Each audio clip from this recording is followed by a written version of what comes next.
राम राम जी, आत्ममंथन में आपका स्वागत है। अब हम मूलांक 3 वालों के बारे में बात कर लेते हैं। स्प्रेड आपको क्या कहता है? अच्छा कहता है तो आगे बढ़ जाओ, नेगेटिव कहता है तो मैं हूं ना, आपको मोटिवेट कर रही हूँ, आपको समझा रही हूँ, आपको बता रही हूँ किस तरह से आगे बढ़ना है। उपाय बताती हूँ, मित्र शत्रुओं को कैसे हैंडल करना है वो बताती हूँ, और उसके बाद तो गुरु मंत्र भी बताती हूँ। अब तो लक्की विनर भी आप ही लोगों में से चुन रही हूँ, यानी कि अपने ही परिवार में से चुन रही हूँ। और उसके बाद आप लोगों को ये मौका है कि आप, हो सकता है अगले लकी विनर आप बन जाएं। अपना प्रश्न भेजिए, कमेंट करते रहिए, सब्सक्राइब कर लीजिए, और देखिए आपने प्रश्न का उत्तर आएगा। अभी मैं फिलहाल के लिए जितने लोग भी उस चैनल के अंदर थे उन लोगों के प्रश्न ले रही हूँ। आप घबराएं ना, आपके भी प्रश्न मैं लूंगी। देर नहीं तो सवेर आपके प्रश्न का उत्तर ज़रूर मिलेगा। तो प्रश्न भेजते रहिए, कमेंट करते रहिए। और उसके बाद अगर आपको लगता है आपको कमेंट करने कोई कुछ नहीं है, यानी कि मुझे कुछ कहने कोई नहीं है, तो प्रभु राम राम कर दें। ठीक है, तो यहाँ पर बात कर लेते हैं आगे संडे की। संडे वाले दिन क्या होने वाला है? देखो, संडे वाले दिन आपके लिए ये स्थिति बनती हुई दिखाई देती है कि यहाँ पे कोई ना कोई तो है आपके लिए जो आपको सब कुछ दे रहा है, या आप खुद उतने सक्षम हैं अगर लेडी हैं तो, कि आपके पास बहुत कुछ है। नहीं तो प्रभावित लेडी, यानी कि आपकी लाइफ में जो प्रभावित लेडी है आपकी बहुत हद तक मदद कर रही है। ठीक है, यहाँ पर आपको सब चीज़ें प्रोवाइड कर रखी हैं उसने, किसी चीज़ में भी वो लेडी जो है वो पीछे नहीं है। तो आपने यहाँ पे करना क्या है? समझौता करो ना प्रभु।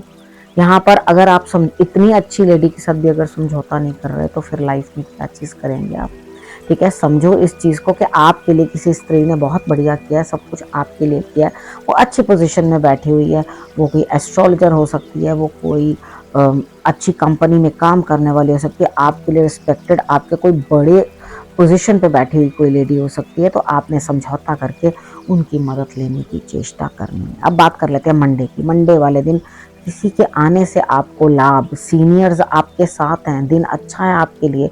अब इस चीज़ को यूटिलाइज कैसे करना है वो आप समझो। देखो, अगर जो भी आपके लिए एक नया निमंत्रण लेकर आ रहा है मंडे वाले दिन, देखो समझ के लेना। ये नहीं 4 लोग आ जाए तो चारों का निमंत्रण ले लो कि हाँ जी गुरु माँ ने तो कहा था ले लो निमंत्रण, तो हमने सारे ले लिए। अब यहाँ पर आपने करना क्या है? अपॉर्चुनिटी को देखना है कि कौन आपके लिए खुशी लेकर आ रहा है।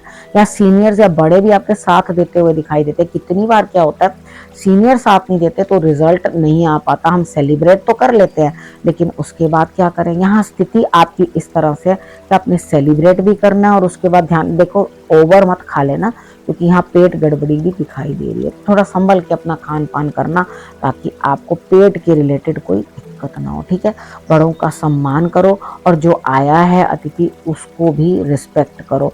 जो आपका साथ दे रहा है उसकी भी आपने जो है रिस्पेक्ट करनी है।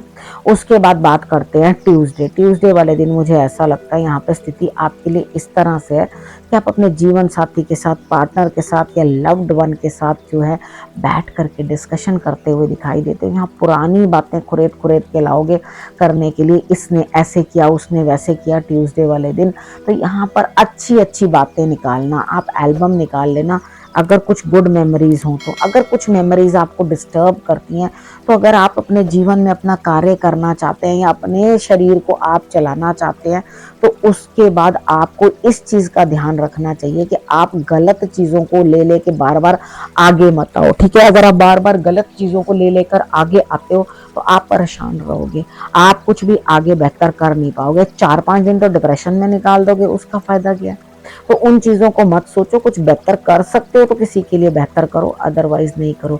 यहाँ इमोशंस काफ़ी दिक्कत में दिखाई देते हैं। हनुमान जी की आराधना कर लेना।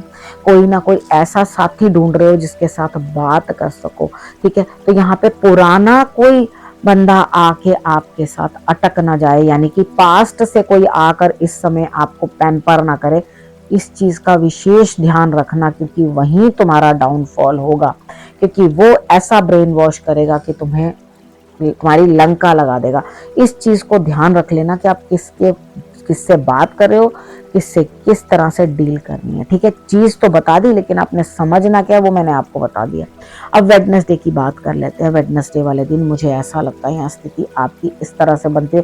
देखो, सब कुछ है, कोई दिक्कत है नहीं, आपको हर कुछ है। वो कहते हैं ना कि भाग में लिखा है कि सब कुछ होते हुए भी कल्पना, तो यहाँ पर वो वाली स्थिति दिखाई दे रही है, यानी कि घर से रिलेटेड कुछ ना कुछ प्रॉब्लम्स निकल के आएंगी। आप मैनेज नहीं कर पाओगे दोनों चीज़ों को, आपको लगेगा क्या करूं मैं, किधर जाऊं मैं, चारों तरफ से जो है फंस चुका हूं या चुकी हूं।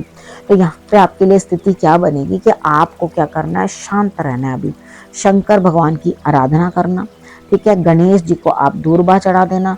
तो मुझे लगता है कि ये हेल्थ इश्यूज भी हैं जो वो भी आपको जो है गणेश जी जो हेल्प करेंगे, यानी कि अचानक से कोई ऐसी चीज़ आ जाएगी, वो हेल्थ रिलेटेड हो सकती है, कुछ दिक्कत हो सकती है, धन के संबंधित दिक्कत हो सकती है, कुछ ना कुछ परेशानी आपके सामने आ जाएगी। थर्सडे की बात करते हैं। थर्सडे वाले दिन मुझे ऐसा लगता है कि आपको न्याय की ज़रूरत है और आप न्याय करोगे भी। अगर आपको न्याय मिल रहा है तो यहाँ पर आप डेफिनेटली खुश होगे।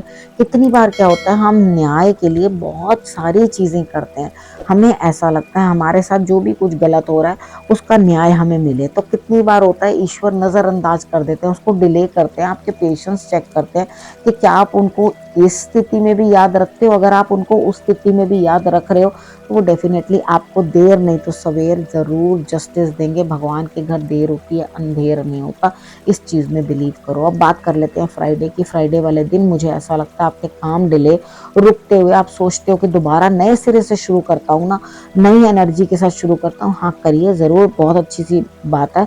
अगर आप अपने अंदर ये चीज़ लेकर आ रहे हो तो आपके लिए स्थितियाँ जो हैं बढ़िया बन रही हैं। आपने जो डिले परेशानियाँ, फ्राइडे वाले दिन थोड़ा सा जौ ले लेना, जौ के ऊपर कच्चा दूध डाल लेना, उसको एंटी क्लॉकवाइज अपने सिर से उसार कर आपने जो है जल प्रवाह कर देना है, ठीक है। अब यहाँ पर आपने करना क्या है, काम को दोबारा शुरू करना है। तो कोई बात नहीं, कोई दिक्कत नहीं है, काम दोबारा शुरू करो और फिर से एनर्जी भरो अपने अंदर और आगे बढ़ो, ठीक है। देखो जहाँ आप सोते हो बेड जो है वो नेगेटिव एनर्जीज में नहीं हो, यानी कि कितनी बार होता है बीम होती है, कॉर्नर्स होते हैं, वो ज़बरदस्त तरीके की नेगेटिव एरोज फेंकते हैं आपकी तरफ, तो भी परेशानी होती है। या आजकल हम लोग जिस बेड के अंदर बेड पे सोते हैं उसके अंदर भी हम लोग इतना ज़बरदस्त इलेक्ट्रॉनिक सामान खराब हुआ आया हुआ, इस फलानी मासी ने दिया, इसने ढमकानी चाची ने दिया, तो वो वाला करके हम सब स्टोर करके रख देते हैं अंदर। तो यहाँ पर क्या होता है, हम उस चीज़ के ऊपर भी सो रहे हैं या पॉइंटेड चीज़ों के ऊपर भी सो रहे हैं, तब भी जो है दिक्कतें आती हैं, ठीक है। अब सैटरडे की बात कर लेते हैं। सैटरडे वाले दिन मुझे ऐसा लगता है यहाँ पे स्थिति आपकी इस तरह की है कि आप लड़ रहे हो, ठीक है। देखो भगवान आपको सब चीज समझा रहे हैं, भाई ये तुम्हारे लिए अच्छा है, ये बुरा है। हम लोग क्या करते हैं, इग्नोर करते हैं कि वो जो दिख रहा है, ना ना ना ना कैसे, मेरे को तो कुछ और करना है, मैंने तो ये सुननी नहीं बात।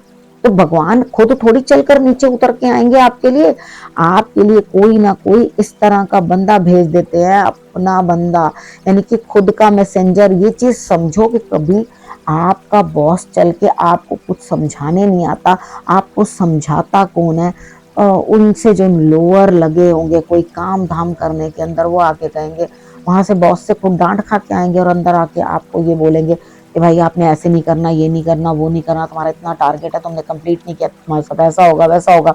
तो यहाँ पर क्या चीज़ है कि आपको भी समझना है कि कोई तो है जो आपको बता रहा है, समझा रहा है भविष्य में क्या होने वाला है, तो उस चीज़ को समझते क्यों नहीं। आप जिन स्टैंडर्ड्स के साथ दूसरों को जज अपने लिए करते हो, दूसरों को भी वैसे ही करो ना।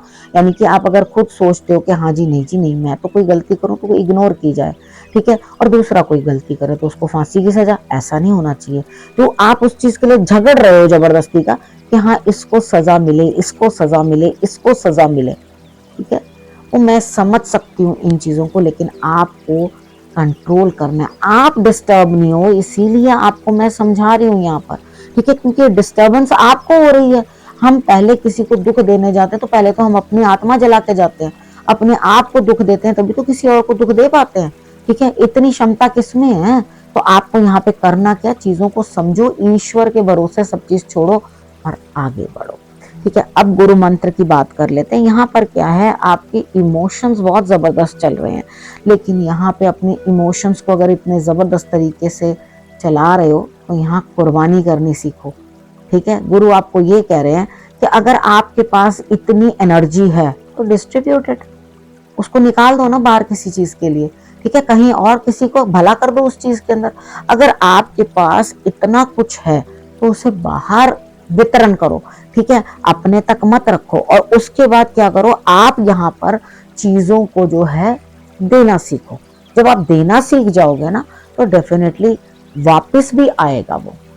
ठीक है, अब यहाँ पे कुछ देना, कुछ भगवान के नाम पे निकालना या कुछ ना कुछ करना, इस हफ्ते में आपके लिए दान पुण्य करना बहुत कंपलसरी है, बहुत जरूरी है।